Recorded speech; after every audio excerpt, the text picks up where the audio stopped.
ariko ahubwo ndabona bimeze fresh, ndabona usa neza bura nta kintu ubaye. Aha. Urubukiraho ku kanyenyeri. Ndabona nta kintu ubaye. Turi ngaho gake.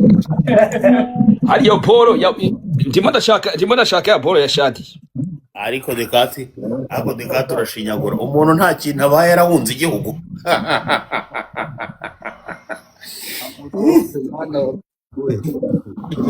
Niko Kejo.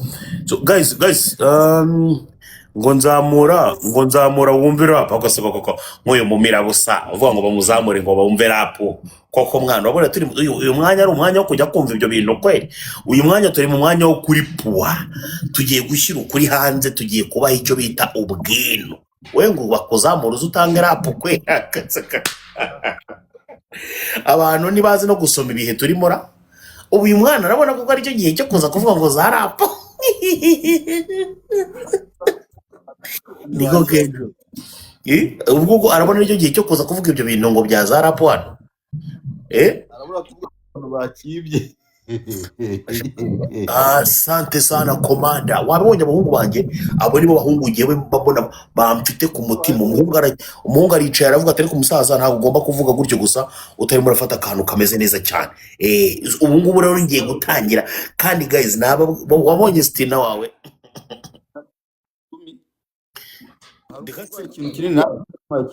Dekate arimo arajya mu cyayi cyane kandi ndashaka kumuhereza no nkuru. Hari utuntu abagenda asodekamo nkunda kugira ngo noneho nanjye mbashe kugira motivation yo kugenda mvuga sasa. Urumva ngewe nkunda kuvuga.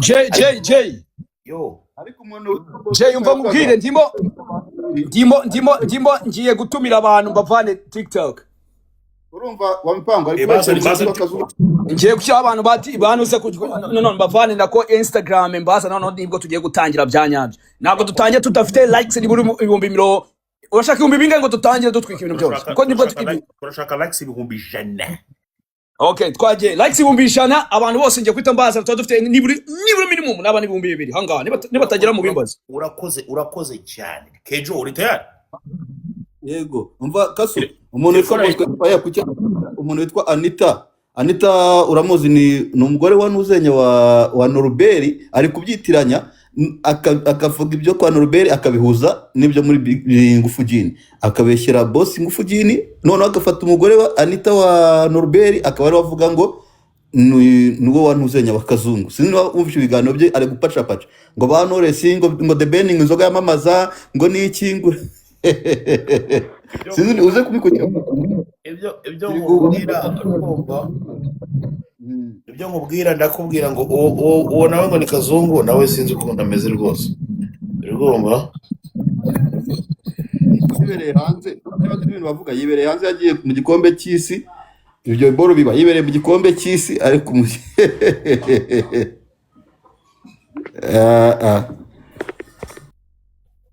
Bosco Empire rwose hari ubushakashatsi ajya akora nkumva nyine nawe ari atubeshyemo gake ngo Knowless ngo urabona ngo witwa wa mama kuri RB Twande Evelyn umurerwa ngabo ngo nibo bamuhaye passe ngo Anita kandi abari kuvuga batandukanye ni ingande bari kuriza mu ruganda. Buragiye uranansekeje cyane ke John niba ushobora gutekereza ko Bosco Empire yakora ngo ubushakashatsi. Uriya ni imbwa iri aho ngaho just abantu bagenda bagahereza udufaranga kugira ngo ibonere nawe ukuntu yiberaho mu Bugande akaza gaharabika amazina y'abantu akabangiriza amazina. Urumva nka kuri ukuntu cyagiye kigafata nk'umugore wa Magashi bro kikagenda kikajya kumuharabika kimusigiriza n'ibyo ako byarabizi yewe ndahana genda hana arabizi direct yashatse kumenyera. Nahise nohereza abahungu ko nge ntari impari nohereza abahungu banjye bajya mu rugo iwabo.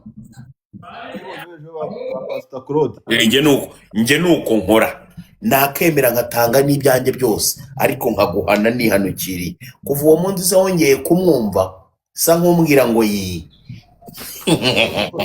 nge ndahana tuvangira kuri Nuzenya Anita areke kumushyira muri ibyo biboro na Knowless abavane mu izo nkuru nka Knowless ziriya nkuru zizamo gute kweri? ibyo nyine nkubwira noneho hari n'abantu bigurye buriya ziriya nkuru za Bosco zumvwa n'ibigarasha nibo banabyizereramo ubwo uri umuntu wese ushobora gutekereza ko ngo Bosco ngo yazana ngo inkuru ivuga ibintu neza cyangwa se wenda ngo inkuru yakorewe ubushakashatsi nacyo ubwacyo niba kizi ibyo kivuga ibyo ari byo noneho gisigaye kigenda kigakoresha AI abantu b'ibigoryi batazi amafoto ya AI bagapfa kwizera ko ibyo bintu ari byo sha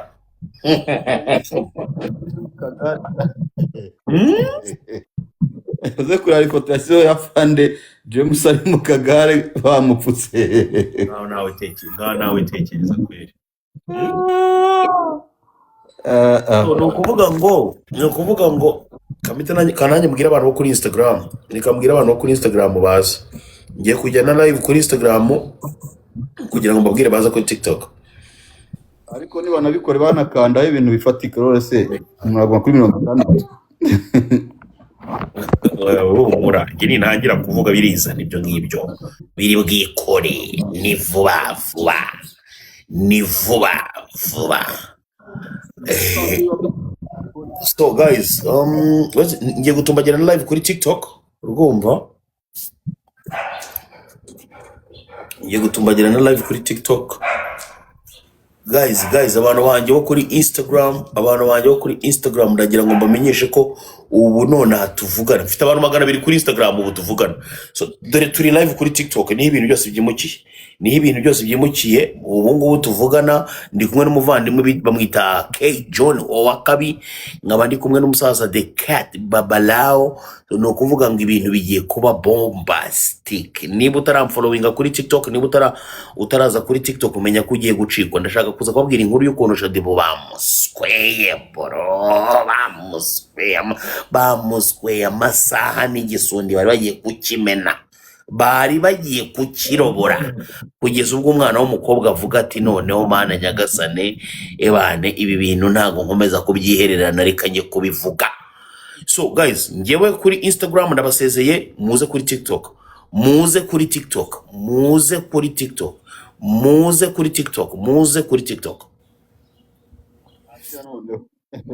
ubwo simbikoze kubera hari abantu bakiza none hajya bashyiramo amasegonda umunota umwe wa ya boro ya Shadibu nk'umunota umwe kugira ngo bayumve neza baba bakiza nonaho uretse ndababwiye ngo baze kuri TikTok no kuvuga ngo umuntu utari buze kuri TikTok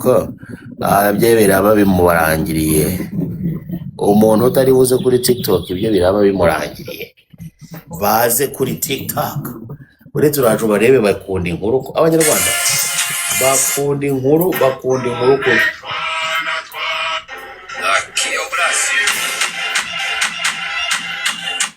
abanyarwanda bakunda inkuru ko buraje barebe bagiye kuza batangiye kugenda baza sasa nilikwambia everything is going to be alright Dekata Raymond Dekata ko yatibutse cyane n'ibiki byose ibintu bifatika Alvin bimeze bite DJ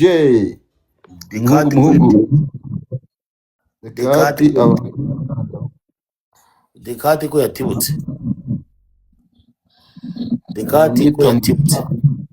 mugira feruna ubundi hano hashye Dekati ko yatibutse so guys mumbwire ngume kuri video cyangwa nze muri audio mumbwire ngume kuri video cyangwa nze kuri audio munyandikire Gutya ari bwita wa uploading Pretty Girl K John bite koko ni wane Pretty Girl wameneho si ikintu gifatika Pretty ngume video cyangwa nze muri audio ngume video sha izigera bera ngo ni ngume video ikibazo cyabyo ni Dekata ari hehe kuri telefone cyo nabonye cyo Shadi yamwitabye ndavuga ashobora kuba isabwa ko yamamaga yamubuze hakuze ko ari byo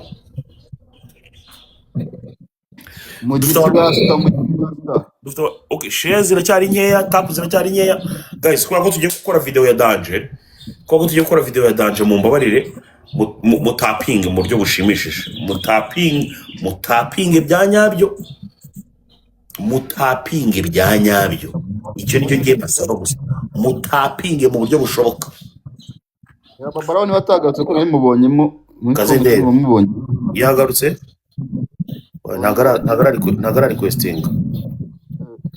nagara requestinga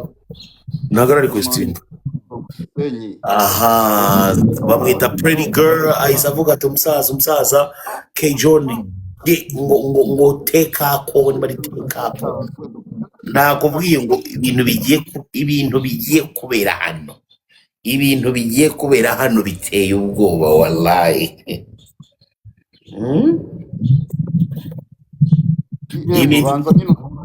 baza n'uwo muntu ushaka kubitaho ibintu bifatika ubundi uwo muntu ushaka tumubwira aze ninde gushaka koza ibintu bifatika PM ni muzima cyane nazana ibintu nakubita ibintu bifatika kwaje ko batarimo basharinga musharinge guys musharinge live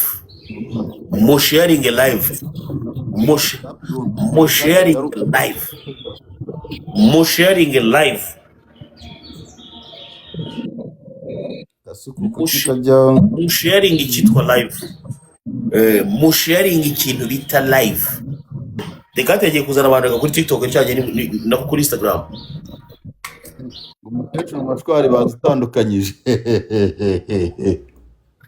musharinge ntabwo ndimo ndabona musharinge live nkuko bikwiye musharinge live PM manzo nkandeho Galaxy mubanze munankande ariko se mwanankanzeho ba munankandeho kwanze anyway munkandeho ubururu byabananiye Zana Dumba Ego sugo muvane muba ngo bazane Dumba atari marantanganda bya bindi ntago ari marakanda urumva ntago ari marakanda kandi agashaka guhabwa ibyishimo gusa urumva koko ngozana Dumba utari marakanda kweri kamemo mukande ese ndekatagize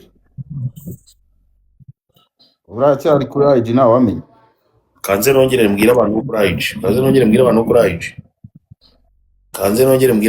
IG kuko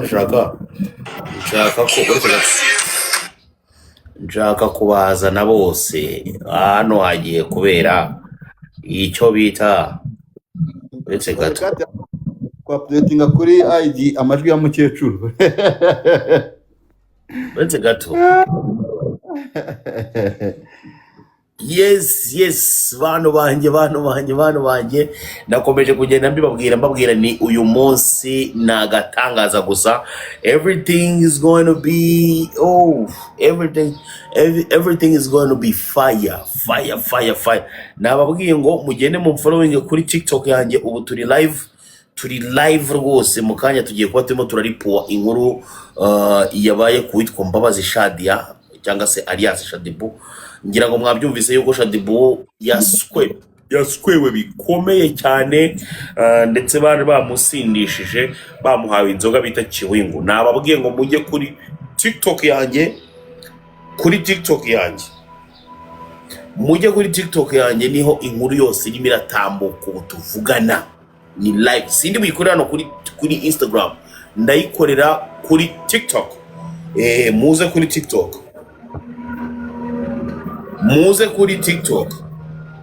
kuri TikTok ni ibintu byose birimo birabera muze kuri TikTok everything is going to be fire kabisa Nikuwa mipango we Nuru twa kibindi gukora akazi hanze aha ngaha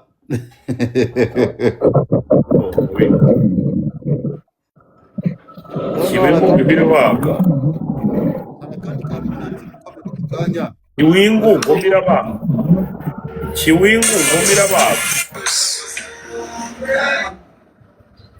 Kiwingu ngo birabaga bikomeye cyane aha dekati yaje ubura shati we naje bakabapima bose bagasanga bya byatsi biri muri 90% warata dekati haraza mwana inkuru kirimo irandera inkuru kirimo irandya dekatageze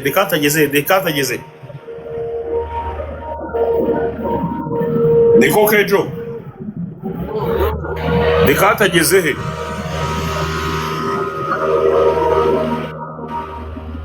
ese ko nari kumva neza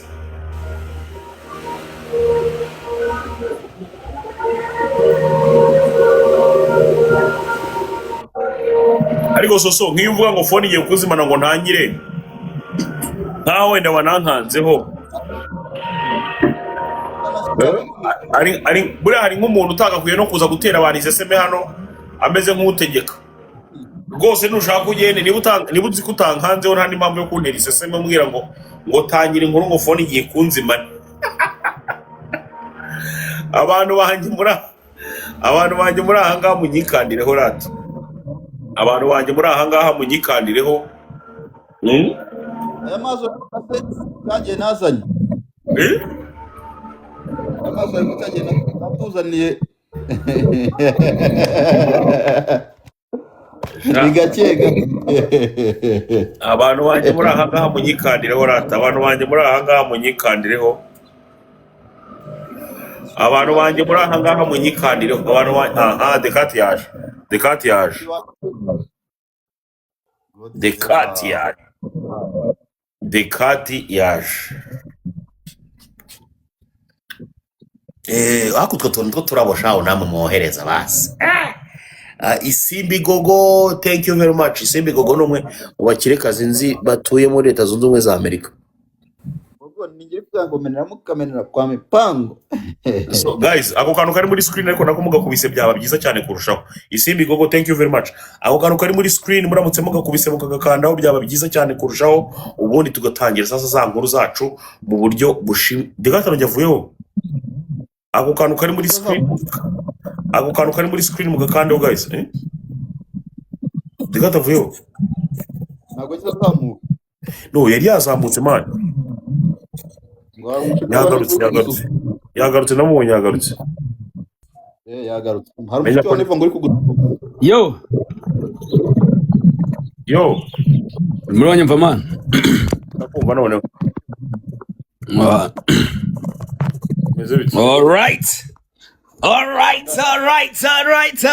wakabi ase wakabi hano wimukiye ntuza yaba man yogosha bro ubwo urasute uzi kujya guprovinga yuko uri umuntu urimo kwiruka koko uzi ko umuginga agiye kwigira nk'umurimo kwiruka koko bro jya kwiyogoshesha man ujya usa neza ugenda mu bantu usa neza ariko urabizi ko neza unuza ni gutya basakora ibyo bintu by'ibyanwa bimeze kuri ariko ubundi kuva kera na kera nuko nabaga yemereye ikintu nkundira cya Kejo kiba giseka gera giseka ni iki kintu cyambutse n'umupaka giseka rega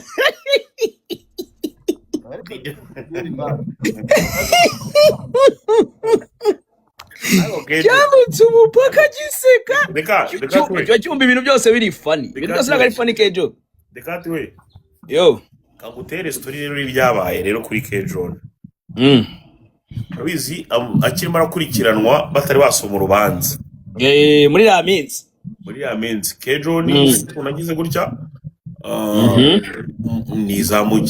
nizamukira live uri kumva gake zamutse live ariko ngewe hano narindi hari ku manywa hano narindi hari nijoro aho inyarugenge uwo munsi bahita banasoma asansana Isimbi uri kumva bahita banasoma urubanza rw'uko Kejo ni urumva nabo agomba gusanga abandi bakoranye icyaha umuntu bita Njuga abaje kuri live nari nanze no kuzamura Kejo kuri live yanjye kubera ko nari mbizi neza ko kuva bamukatiye ashobora nanjye wenda kuba yandakarira ndamutse mubwiye ni nka kwa kundi ari ukuntu nk'urwana rwagwaga hasi ukanga kurubwira ati impore kuko uramutse urubwenge impore ruhita rurira rukaritasi ukarwihorera no Kejo biba ngombwa n'ubundi ko muzamura muzamuye Kejo nyine arazaraganira bisanzwe nk'umuntu yamaze kubyakira ariko urumva yarimo aranategura n'urugendo uriko umuntu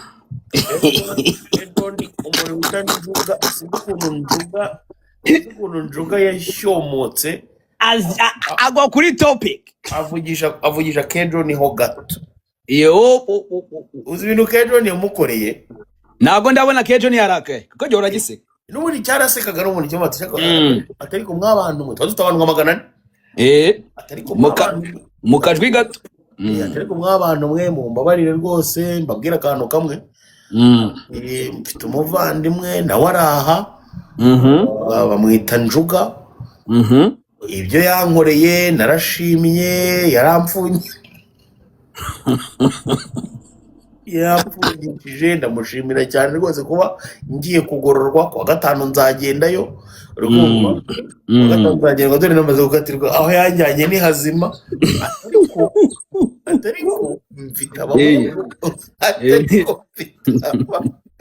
Ariko mfite abahungu nzamutumaho kandi bazamusura bagana.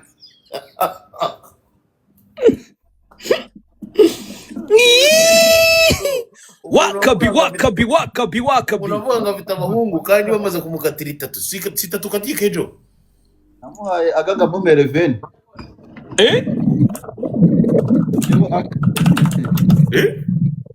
mutumye waga asamumere veni asamumere veni ngazamumuhere veni umva se mubwire ariko rero kejo nane ukajya urenganya abantu for no reason nawe waratinze jya wemera namusikara kejo waratinze nyamara Kejo ni nkiri umwana niga primaire. Kejo nigeze gufotora agasundi ka Teteroka. reka Bro, Teteroka uramwibuka? Teteroka ntago yamufotoye ahubwo cyafashe. Kejo uri muri mute. Ahubwo Kejo yafashe nimba ari umutwe agashyiraho undi wahinduye. iriya yari ifoto ya Teteroka ariko ntabwo ari yambaye ubusa ko twagiye muri studio kwifotoza bisanzwe. Oya we bagiye muri studio kwifotoza yicaye ku kantu k'agatebe abanyarwanda barayagara icyo gihe. Bro uyu munsi nta n'umuntu wayita iriya foto. Kejo uri muri mute. ya Yanguresi na Teteroka yo kugira ngo dutwike tu. N'abantu wese ndabyibuka ko n'abantu wese barimo. Kara gasundi karake. Ntabwo yari hari n'indi yajya gusohoka ya Knowless igice cyo hasi ntabwo yibuka. Nyine nizo iki nicyo ni iki cyazikoraga zose man ni cya Kejo I guess. Mwamenye Photoshop kijye gemwa? Cyo cyose no bitaga Alex Lumalex. Oya kijye gihe umuntu ni mudendezo asa. Ari Lumalex meruka baho ngaho none Mungu wanjye sinzo yagiye. Alex yarabuze man. Mungu wacu Madiba yarabuze kabisa. Twagiye tugiye kwinjira mu nkuru nyirizina. Twibutse abantu ko izo like ntago twazi twe twavuze tibumbisha naho tugiye kuri 58 barahagarara man. Tugeze kuri 58 guys tugiye kwinjira mu nkuru nyirizina Shadiba nayo nkuru ya amakuru mfite nuko yanzereza ibista ishi Kevin ngimiranira nk'uruhinja bro. Byagenze bite? Nuzi se ko ubundi Mukaraza. Shadiba yakunanaga na nuzenya na NK shoti abaho wajyaho Kevin kwandika igomba mu mezi nk'abiri nibwo ahise akunana na kano gapeti nyine kakoze ibitari ngombwa. Nako bakundanaga basha oya nabo jya gukunda ntago barimo kamusuraga nimugoroba gusa. Oya buretse gato none se Shadiba yarageze ku rwo buretse gato Shadiba yarageze ku rwo rwo gusambana n'ututuma yobo. Oya iguma gukundana rega n'ibyo gusambana wasanga impamvu yamufashe ku ngufu yaramuhize yaramubuze. Gukundana nivuze gusambana no se Kejo buni reka mbase ubundi agakajama ngo yugi ubundi nimeze bite ubundi bimeze bite akora icyavuga iki uko bamwe biyita abahanzi nta n'ubuhanzi.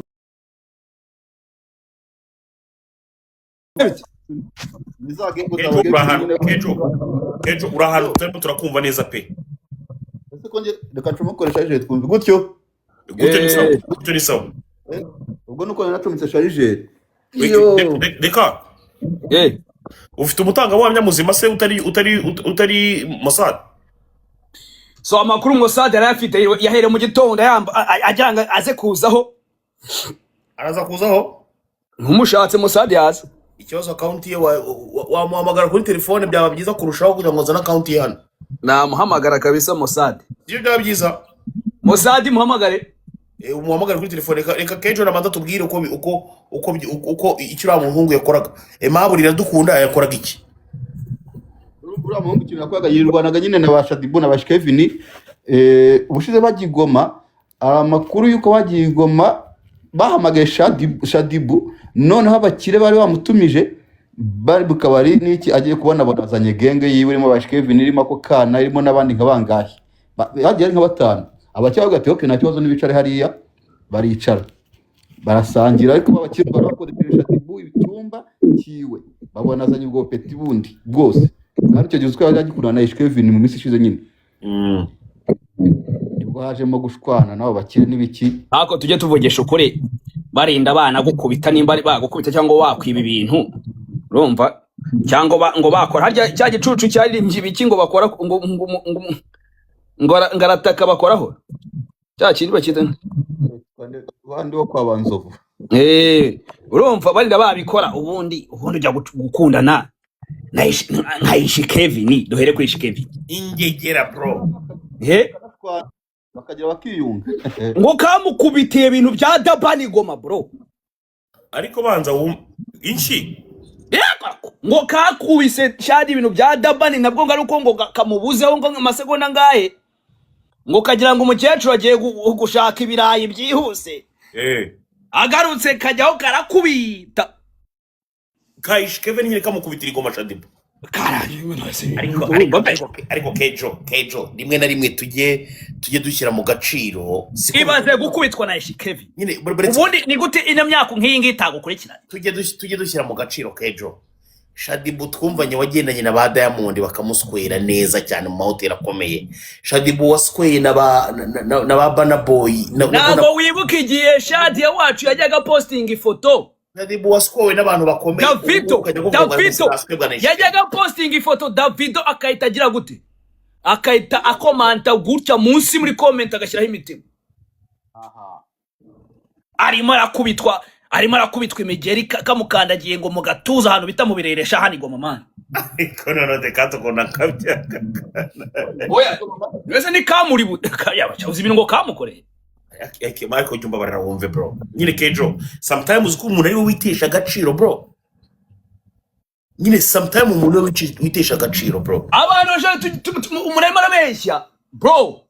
Nago wibuka Davido akora igitaramo i Kampala akahita afatira indege uwo bita Shadi. Icyo gihe Shadi yajyanye n'igikobwa cyaza kigatanga ubuhamya bakita umugore wawe Kejo.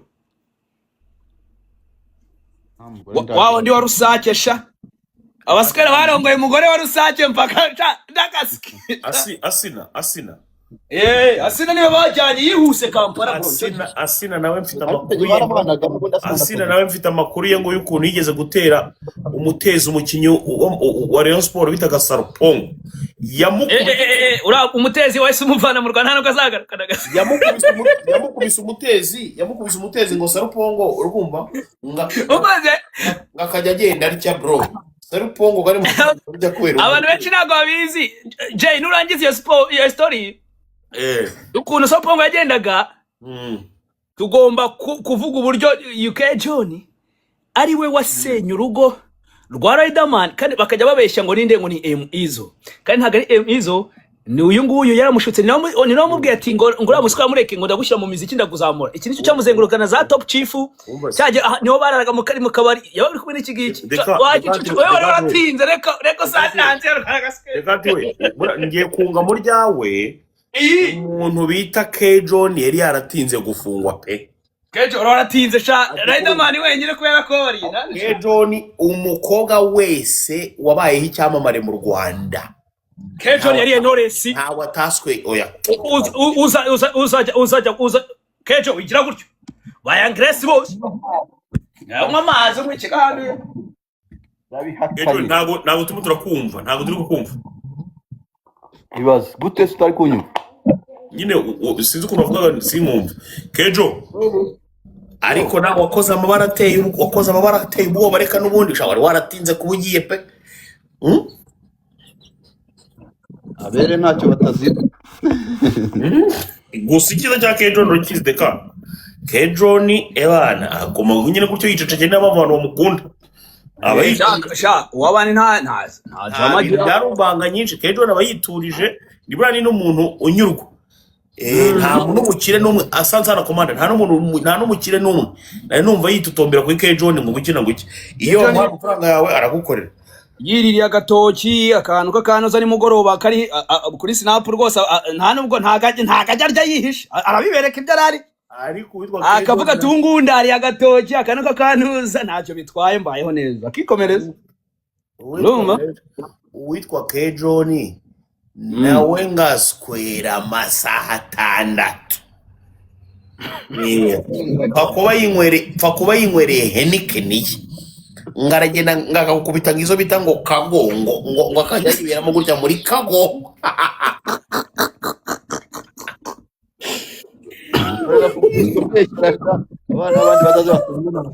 so ngayo base noneho ubwo umwaka wa Ishkevini ni gute utagukurikirana ako Kejo vugisha ukuri wenda wabanye nabo bantu sibyo ushyire no mu gaciro koko Shadi kuyara umuntu wo guswebwa na Ishkevini umvugisha ukuri mbwira uburyo umwaka utagukurikirana Kejo ushyira mu gaciro urukundo aho rushatse rurahajya oya none se nanjye kwa urugero rwande harya undi muntu uri mu rukundo ruba rusekeje harya bunini ako buriya ninde wavuga uri mu rukundo rusekeje arahari ariko nyine tubwire harya wa mwana yitwa nde wa undi ukina amafilimi ni Nyambo ninde ariko nawe ugenda uzana ingegera ubu se none barakundana nani niyo netwaga ngo si bakiri kumwe si nyamana rero ni bari kumwe bari bapostinganye akaye mwari barakundana sizo umukinnyi bari barakundana ari umukinnyi wa football bari gukundana ariko uravuga nde nande man wa mukobwa waswebwa ngana titi zanze mukayamaze mvuga live kuri TikTok ni Kejo n'umuzanye niba muranye nibo Kejo niwe mwami wabo rega yarabaterorije bari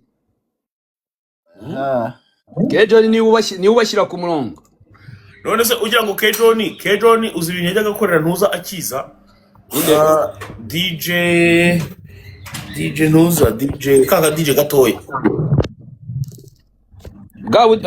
bwabaye bwinshi ari ubuntu bwinshi ari utuntu twinshi cyane twose n'utu DJ umuntu wese aka DJ ntabwo yasweraga Kejon yabivuze kabazi bose Kejo bamwita nde Crash kandi ari sheri Crash nawe umenya ari sheri wawe uramenye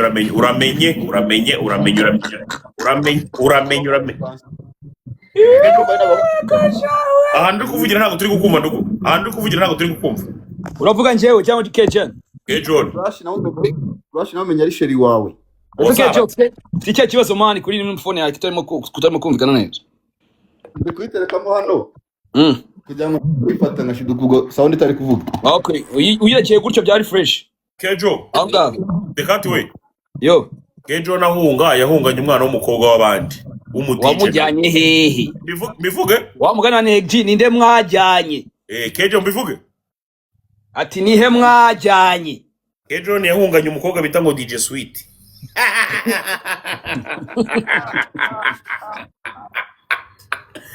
Kejo yaravuze ngo ntago ngiye kumara imyaka 10 nagaruka Inyarugiye reka mbite nijyanira umwana w'umukobwa amera nka Esawu muri Bibiliya wajyanye impamba amera nka Esawu muri Bibiliya ajya gucreatinga ubwami bwa Edomu yajyanye mushiki we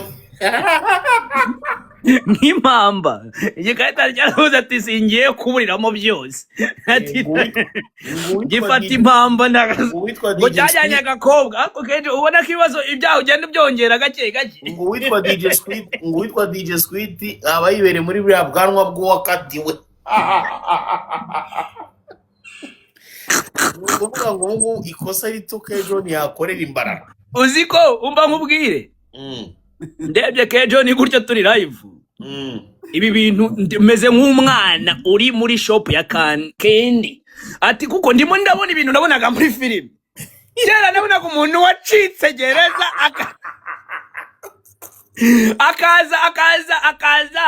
akajya akareka n'ubuyobozi ko yo niga yo amuhiye niga ibyo nabizi muri filimi nibwo bwa mbere mu myaka maze ndiho njye navugana n'umuntu live wacitse gereza noneho turi kumwe kuri phone yewe nakubeshye urumva muri filimi man Kejoni ni umuntu wanjye byanyabye sibyo ntabwo muzi prison break man umva se mwana ubwire Kejoni ni umuntu wanjye byatari noneho namucekinze ariko noneho nkajya mwandikira nyine urumva mvuga tumuvandimwe arababaye pe asanze na Giraffe noneho ndavuga reka musuhuze numve nyine ukuntu ameze abarambwa ati sha muvandimwe rwose kuwa gatano nyine nta kundi bazaza banjyane bro kumva umuhungu arimo arabimbwirira mbarara umuswara yageze jinja yarikubwiraga gutya nta muntu n'umwe wamenye ibyabaye kuri njye najya kora kuri snap ndabati hold on aha ntago jinja kandi kenshi nawe mbabwira abantu ngo bagiye kuza kumutwara umuginga yagiye iminsi 3 before umwanzuro uvuga ako gikomeza kugenda cyereka abantu bose ko kiri muri Kigali naribu ntabwo yamenye ibyabaye bavuga kenshi bari bazi ngo bamufite ku jisho ariko uzi noneho ya mpano nawe yagiye amaze kumukorera akaririmbo yamukoreye uzajya kwangara zajyane ibyo kurya n'ibyo kwambara uzajya kwangara nyine nka Kejoni ngazajya n'ibyo kurya n'ibyo kwambara noneho nkahita ndeba ukuntu Kejoni yagurishaga za ngurube ze mwera ndarategura ibyo kurya n'ibyo kwambara ndavuga ati ya matungo ahita yikorera na DJ Squid ati ngwino njye nkukubita n'ibiboro akubaza Kejoni arimo umwana w'abandi ari he arimo aramutungika abuze wamutweretse Kejo twereke mwana twereke Sweet mazi yanjye ne ko Sweet ariko suri mu biki kirimo kiramamaza no Kejo amazi bita Shibarat ajya bintu Kejo ese gifata impamba ya DJ Squid ako rya buno ari kubitoga ari hamya Squid afite ibuno bro afite ibuno kabisa Kejo narimo neza sha mureke yongoye mwana urya inshuti yawe muracyavugana mipanga mwana urya kihari wowe icyari uravuga agasuku ane cyarimwe wowe mu DJ kandi nawe mu DJ Flexi ni Pinky DJ Pinky sinamubonye kubera wowe ufite ngayo mazina we akantu kose ni DJ nagasheri kakasuku nako naka DJ ako nukadubwira inzererezi zose umwana wabona yatari inzererezi mwana akoza Kejo umuntu utikwira inzererezi zose ajya ngo ni isheri zanye mwana ubwo mayibobo ushaka kunyereka ubwo ngo bugegera ndo kwa kabebe tugaruke kuri story ya Nuze tugaruke kuri story ya Nuze ya Shadi ngo hari ku isaha y'isa 8 z'amanywa nibwo no ubu bwana sorry ubu bwana ngo buze uburyo bushuka ngo umukecuru ngo iyo uvuze ngo umusururu ngo amacupa abiri gusa ngo habwa karibu mu rugo ngo nubwo nta kintu uri bukora ariko ngo uhabwa karibu umusururu ukawinjirana nta baza bitwaje byatwingwa muri nyuma natunguwe no kumva ukuntu Shadi bavuga ngo ubu aracyaborotse bavuganaga batera imbere yarakiborotse kandi bari kumwamugani ngo yagiye amutwaye inkweto amukwebye ibi bintu ntabwo bisobanutse man no ikindi kibazo gihari Shadibu yakomeje kumugumishaho hari apostinga affiche murebe neza kuri Instagram yura muhungu hariho affiche bro ni affiche iriya biriya byabaye muri 2024 reba kuri WhatsApp ya Shadi n'ubundi Rampeti ni uriho kuri stati WhatsApp ya Shadi n'ubundi niwe postinze yabanje posting ifoto yiwe abona gushyiraho story zose uravuga kuri status isi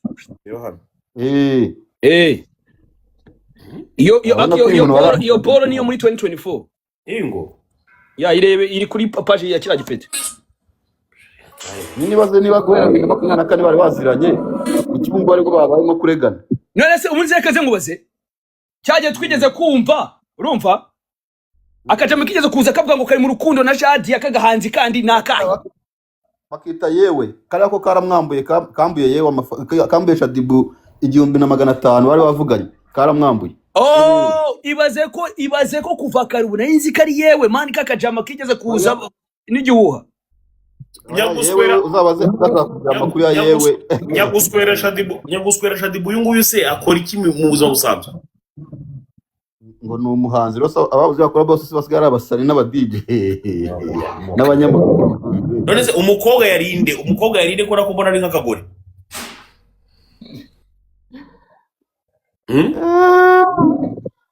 umukobwa yarinde ko nakubona gasa n'abakobwa ngo ari mushuti waje kumutorokesha ngo mushuti we yamenye gute kwa Shadia. Oya umva hari ibintu cyarimo kumva neza wakongera ugakina ariya mani uza mani ariya majwi reka nyakine ongera uyakinye neza tuyumve neza twanarize neza kuko ibi Paul ntabwo byumvikana mani bari kubera nari nkisinzi okay jo bari kubera naragisinzi. Oya tugomba kumenya neza ukuntu byagenze uretse gato nongere itabari udasanga turimo turamamariza umuntu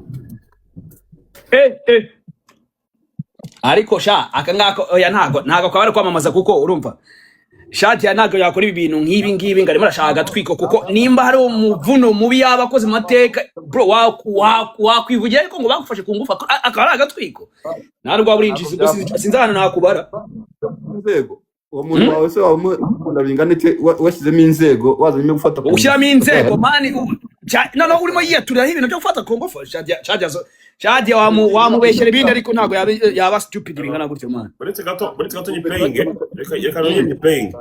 reka nongere ni playing so yo playing umva hano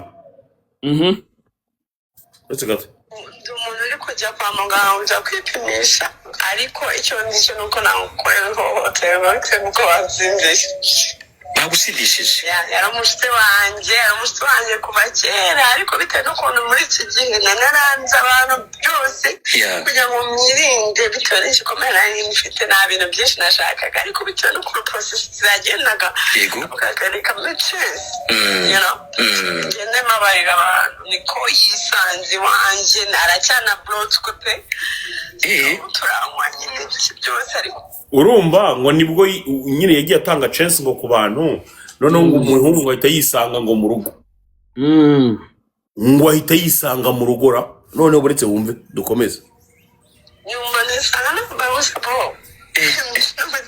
dina mu mihango so n'ikibazo gikomeza niyo mpamvu nahise mbihamya tu n'ikindi rero ndi muri process kugira ngo babikore umuntu ngo ari mu mihango ariko noneho ngo yahise noneho ngo nibwo ngo yahise oya Jay ongera subiza inyuma gato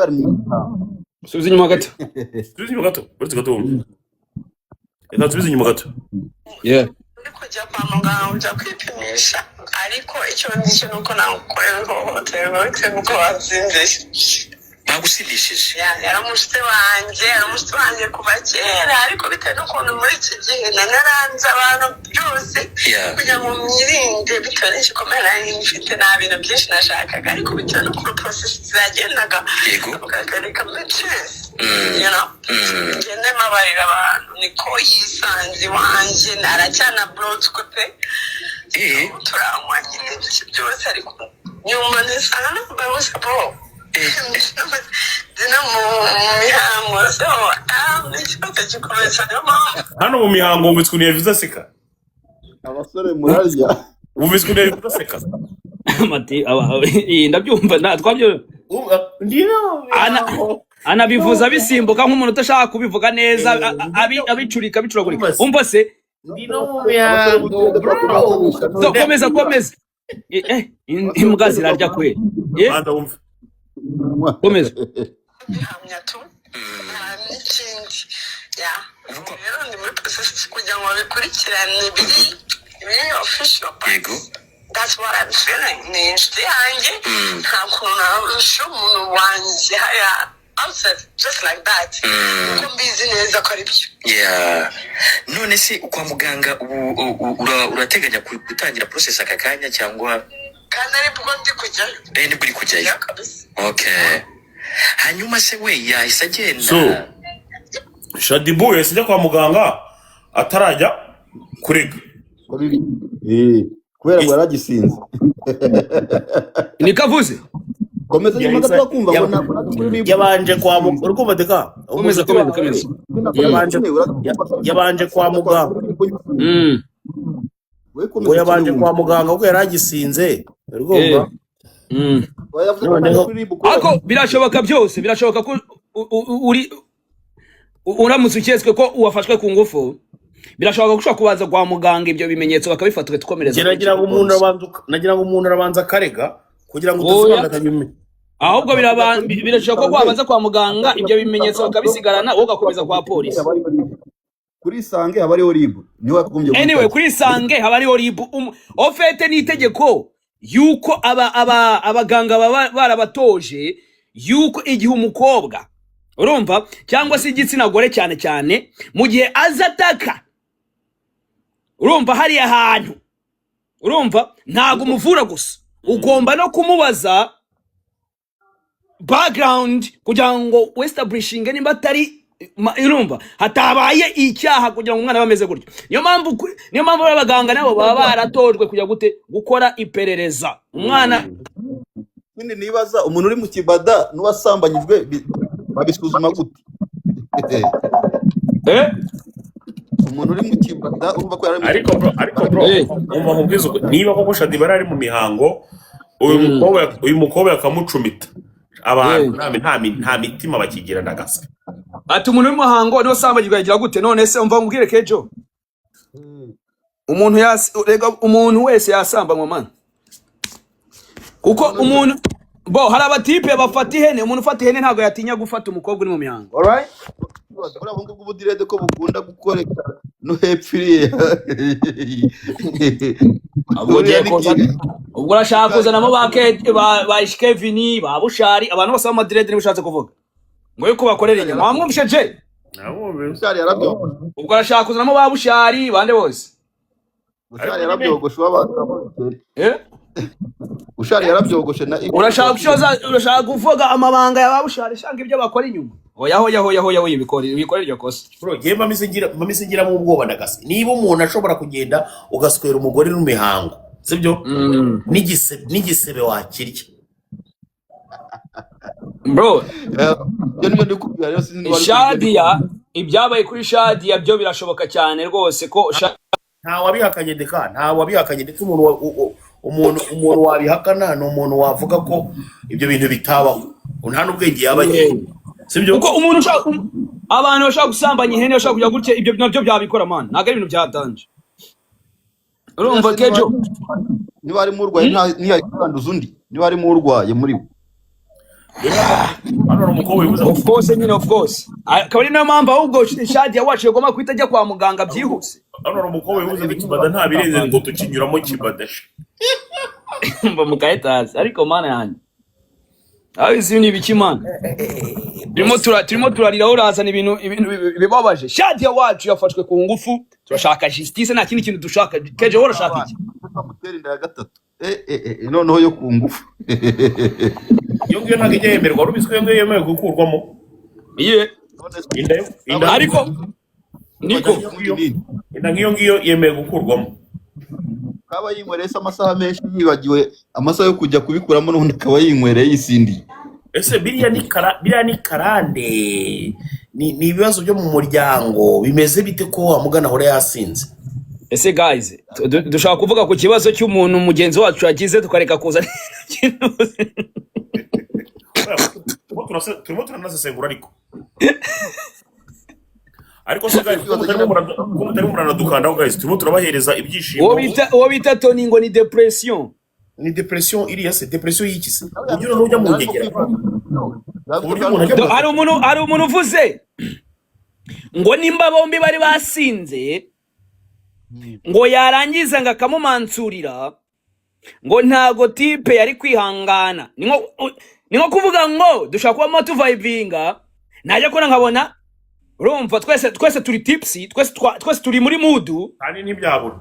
najya kora nkabona ikibuno utangiye kukinkiraho, urimo uragikaraga, nkajya mbona kwa kundi marabizi mukecuru yayisanze yarisanzura, noneho wenda yamureba ku jisho umutipe akagira ngo bamuhaye rugari, ati rero nkagufata nkagufatanya n'iri zuba rya Kigali nkagutura ikintu cyitwa icyokere cyose. cyane amaraso niyajojobaga. Ariko amakuru aho rero niho nahita ntinyirira uriya musore, kuko niba utangiye gukora ibintu ukabona umuntu hari ahantu nta ariko ntameze ugakomeza sha umva nkubwire Yugi niba shaka bagukaraze ibyo birarya bagukarage, kuko ni gute oya mu gihe ugiyemo hari haboro ugasanga harimo something wowe ni gute ukomeza bro. Ibaze no ngene ino niga nayo rero ino niga rekaze mubwiza ukuri, ino niga ishobora kuba yari isiko yahawe rugari ati kubera iki none se mukecuru niba yabyutse agasanga inigi muryamye iruhande nayo nta kibazo ifite. Kandi iyo niga twibuka ko iyo niga ntago mukecuru ayisanze iwayo. Oya, iyi niga iryamye mu buriri bwa Shadia. Bari basanzwe babikora n'ibyo bintu. ahubwo turashaka kumenya icyo bapfuye cyatumye Shadia ajya kumurega. Birashoboka ko hashobora kuba ari indi kintu wenda bapfuye, cyangwa se business deal tagenze neza nkuko bikwiriye, ibyo bikabaho. Anyway, twese turimo turavuga ibintu byose bishoboka nabo tuvuze kandi ubwo tizaza nkaguhana. Ati umwana nkati nkagukara, bamwita ngo Yugi umukaraza, nkati nkaguhanira ngana. Urumva ngahita nguhana ndaje nkwereka uwo ndiwe. Ari amafoto gafite kuri Insta, gafite akantu kameze akantu kakagoma gatoya n'akarishyo, kandi sha abantu bagenda n'uturishyo n'utugoma duto abakana mugenda n'utugoma n'uturishyo dutoya. Bahamagaye kangahe Kejo komeza harya bafite gute n'agasonga bugari umwana w'umuhungu. Ibintu byose birasoboka rero kuri amutipe ashobora kuba yahawe mixed signals, agakeka ibintu kandi agakeka ko yemerewe ubugari kandi ntabwo yemerewe. Ariko ibi bintu we mwubwiza ukuri, ibi bintu nibiba ari byo koko iyi boy yabari skandal iteye ubwo, iyo skandal ya mbere igiye ibaze mu minsi iri imbere abantu bazajya bavuga ngo uziko bakwibye akantu man. No, nuko ngo ira skandal igiye gutuma Shadibacirika ahubwo birenze bro. Guys, munkandire kuri utwo tuboro turi muri screen yanyu. Munkandire kuri utwo tuboro turi muri screen yanyu. Yamutwaye inkweto ngicyo nakoze ngo namuhisha inkweto ngo agiye yambaye ibirenge. Ya Daniel yamukoze. Ngo iki?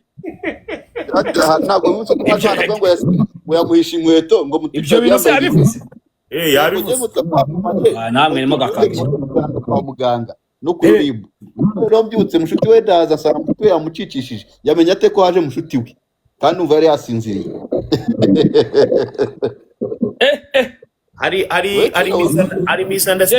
Hari misunderstanding iri hariya kuri twebwe. JJ. Yo. Oh, okay. Cyatayiga ngo turetse kwijijisha ngo niki. Ngabonye amahirwe nawe ngo ntiyapfusha ubusa. Uyabonye? Nabonye amahirwe ntiyapfusha ubusa yo gusangira n'umukecuru. Abo bantu se bari hano ni bande? Uwo ni umuhungu wanjye bita Steven. Steven waye harya? Kono mpamvu twagiye wumvira kizima ahita sereko. Ngo? Wowe ugikejo? Kuri ndakosa. Kejo huye. Ngo Shadibu yagiye kwa muganga kubera ko atamusa. Shadibu? Kuri ndakosa yanditse. Yavuze iki? Ngo Shadibu ibaze Shadibu yagiye kwa muganga rero ko atamusambanyije.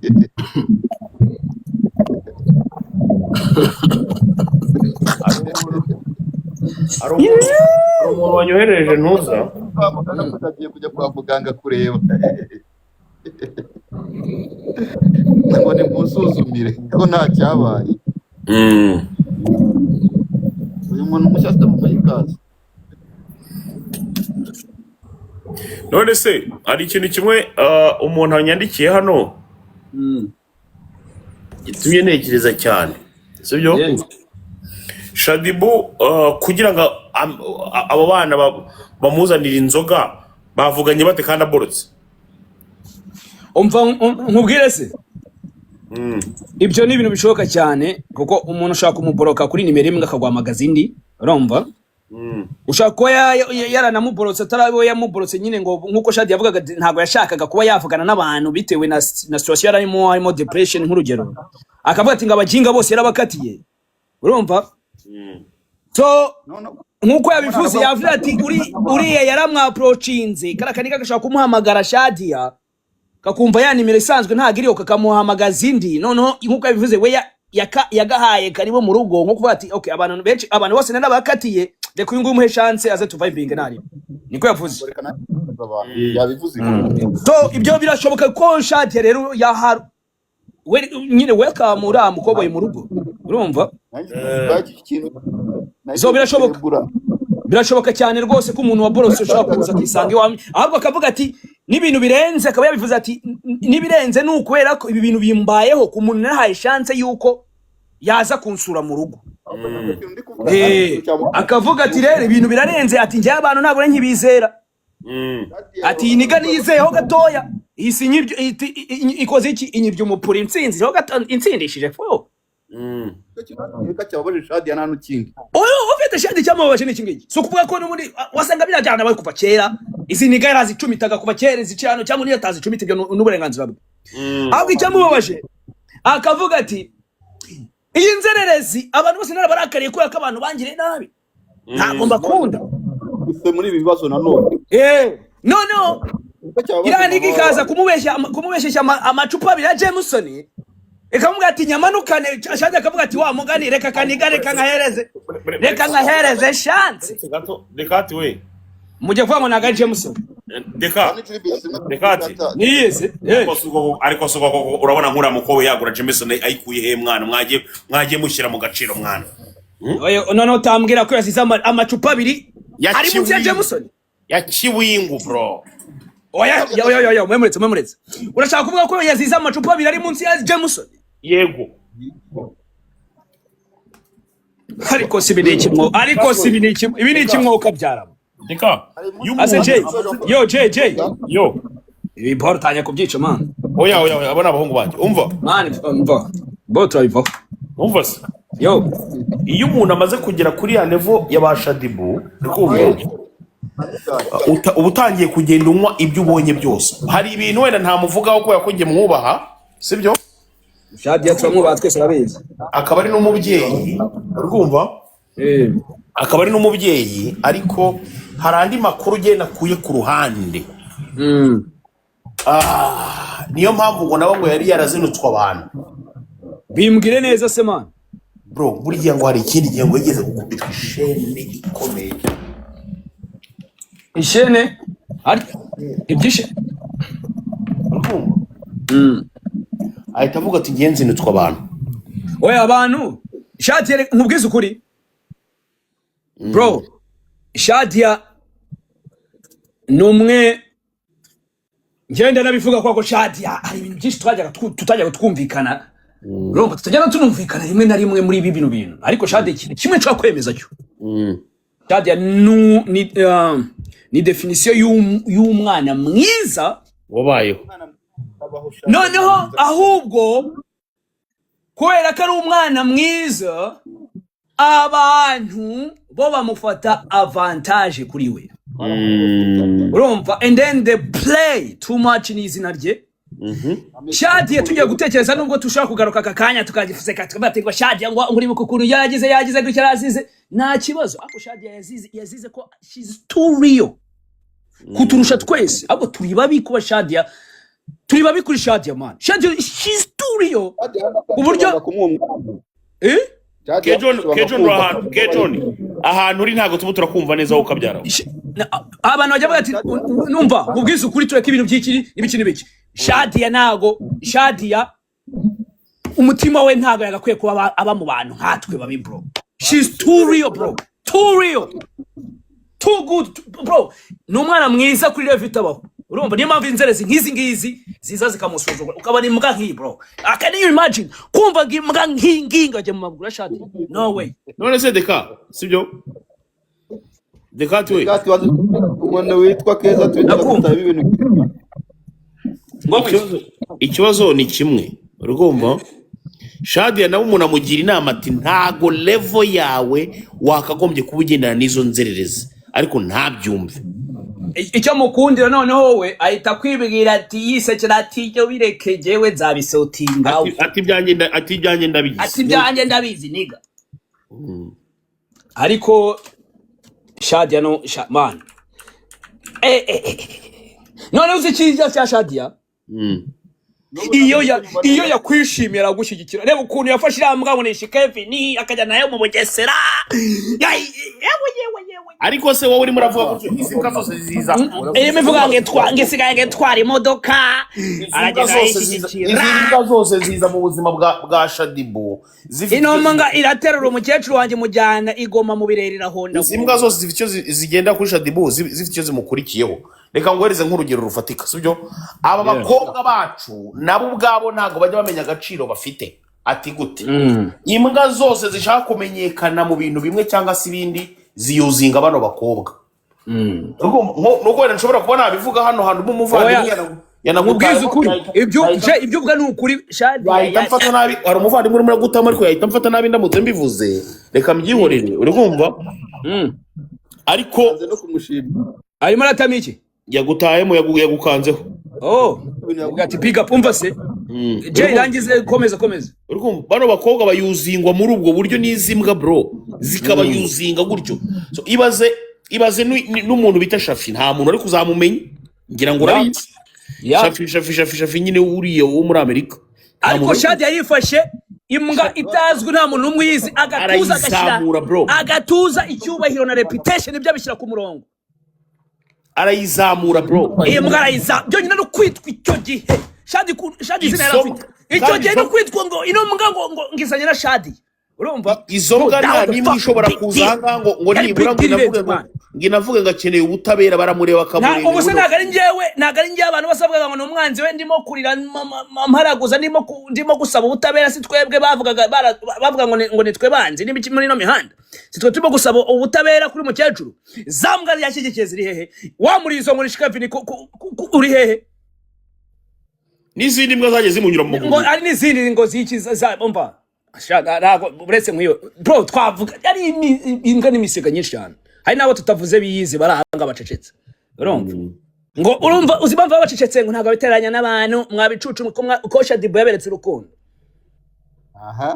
yaberetse urukundo yaberetse ibiki yarabahamagaye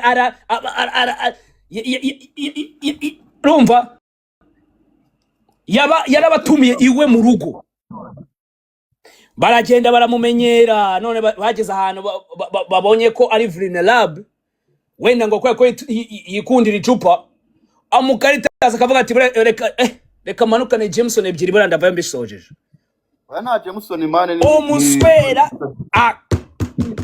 agomba guhanwa akaba intangarugero y'abandi bantu bose nimba ari byo koko kandi I guess ko Shadia ntago ari stupid enough nako ntago yaba ari stupid gatoya niyo kabari gake cyane kuba yajya gufata icyemezo ngo cyangwa ibintu byagatwiko ngajya kwiyandagaza hari amani Shadia ntago yabura ubwo bwenge bwo ati ngajya kwiyandagaza ngari barabeshya ngashaka gatwiko ntago gatwiko kari hano man nanjye ndabona ko Shadia atabeshye yabaye ahubwo Shadia kubera ko twamenyereye Shadia wari we bamwe bashaka no kubigira ibintu bisokeje barashaka kubigira ibintu bifani nka bisokeje no ibi bintu ntago biri funny bro ibi ntago biri funny buriya nuko wenda yakeneye ubufasha bwari bwose yabona bamwe b'abanyamabi ntago bino bintu barimo barashaka kubyumva kubera ko hari abantu babereyeho guprofita ngo abakobwa ngo babasindishije ngo nibwo ngo urahita ngo umuswera oya n'amazina tuzashyira urabizi ko dufite amakesi nsore zimwe na zimwe ari ibintu byinshi twayisikiza hanze ariko buriya tuzasubira inyuma muri archive tubishyire hanze bagiye basambanya abanakobwa babanywesheje liste traffic. uzi ibintu umwana bita Asina yagiye akorerwa n'abahungu mu studio abo ba K John bose murabazi. nabo ejo niyo mpamvu yagiye John yaravuze ati K John muri yavuze ati niba nkora investigation ya nyayo atayandi yo mu bice ibice ntabwo nzagaruka.